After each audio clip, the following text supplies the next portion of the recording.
हताशा के इन 7 शब्द एक प्रकार से पहचान बन गए थे। उस समय आए दिन अखबार खोलते थे तो घोटालों की खबरें ही पढ़ने को मिलती थी और सैकड़ों करोड़ के घोटाले, रोज नए घोटाले, घोटालों से स्पर्धा, ये घोटालेबाज लोगों के घोटाले, इसी का एक कालखंड था।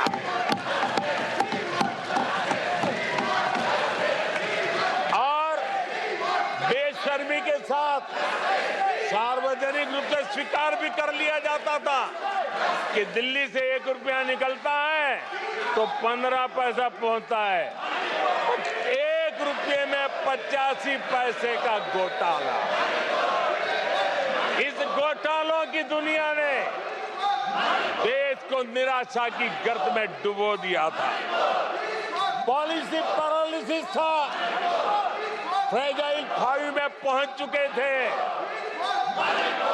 भाई भतीजावाद इतना फैला हुआ था कि जिसके लिए सामान्य नौजवान तो आशा छोड़ चुका था कि अगर कोई सिफारिश करने वाला नहीं है तो जिंदगी अटक जाएगी।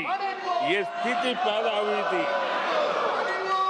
गरीब को घर लेना हो, हजारों रुपए की रिश्वत देनी पड़ती थी। आदरणीय सभापति जी, अरे गैस के कनेक्शन के लिए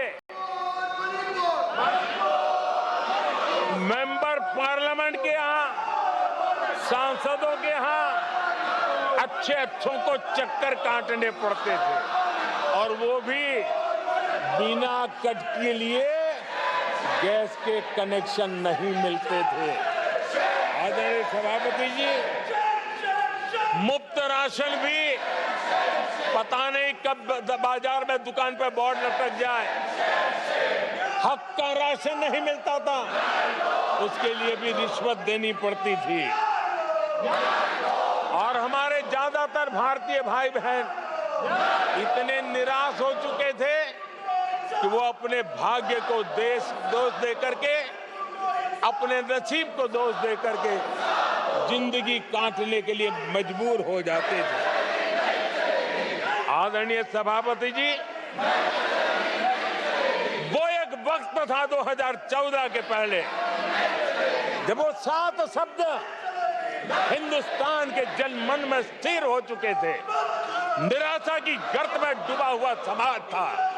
तब देश की जनता ने हमें सेवा करने के लिए चुना और वो पल देश के परिवर्तित युग का प्रारंभ हो चुका था। और 10 साल में मैं कहूंगा मेरी सरकार की अनेक सफलताएं हैं, अनेक सिद्धियां हैं, लेकिन एक सिद्धि जिसने हर सिद्धियों में भी जोर भर दिया, ताकत भर दी, वो थी देश निराशा की गर्त में से निकल करके आशा और विश्वास के साथ खड़ा हो गया। देश में आत्मविश्वास बुलंदी पर पहुंचा और उसके कारण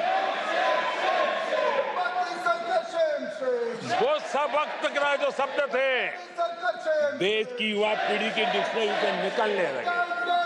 धीरे धीरे देश के मन में स्थिर हो गया। जो 2014 से पहले कहते थे कुछ नहीं हो सकता, वो कहने लगे तब इस देश में सब कुछ हो सकता है, इस देश में सब कुछ संभव है। ये विश्वास जताने का काम किया हमने। जब हमने सबसे पहले तेज 5G रोल आउट हमने दिखाया, आज देश कहने लगा तीव्र गति से 5G का रोल आउट होना, देश गौरव से कहने लगा भारत कुछ भी कर सकता है। आदरणीय सभापति जी, वो एक जमाना था जब कोयले घोटाले में बड़ों के हाथ काले हो चुके थे। आज कोयले का सर्वाधिक उत्पाद, सर्वाधिक प्रोडक्शन, आज कोल प्रोडक्शन के विक्रम हुए हैं और इसी के कारण देश अब कहने लगा है अब भारत कुछ भी कर सकता है।